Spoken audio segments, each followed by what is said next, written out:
এই তো আজকে সহজভাবে পুঁটি মাছ ভুনা করবো। তেল দিয়ে পেঁয়াজটা একটু লাল হয়ে গেছে, মশলাগুলো দিয়ে দিচ্ছি, একটু আদা বাটা, একটু রসুন বাটা, একটু ভালোভাবে ভেজে নেব, একটু হলুদের গুঁড়ো, মরিচের গুঁড়ো। এখন আমি পুঁটি মাছগুলো দিয়ে দেবো।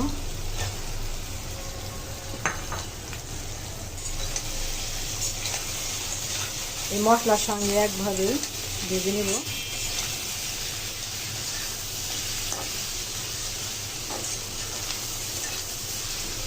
অল্প একটু পানি দিয়ে, সামান্য পানি দিয়ে এই বোনাটা শুকনা শুকনা থাকবে। এটা আমার পুঁটি মাছ বোনা হয়ে গেছে, মজাদার পুঁটি মাছ বোনা। একটু ধনিয়া পাতা কুচি দিয়ে দিচ্ছি, সামান্য জিরার গুঁড়ো। এখন পরিবেশন করব। এই তো আমার মজাদার পুঁটি মাছ বোনা কত সহজে হয়ে গেল রান্নাটা। ভালো লাগলে লাইক, কমেন্ট, সাবস্ক্রাইব করবেন।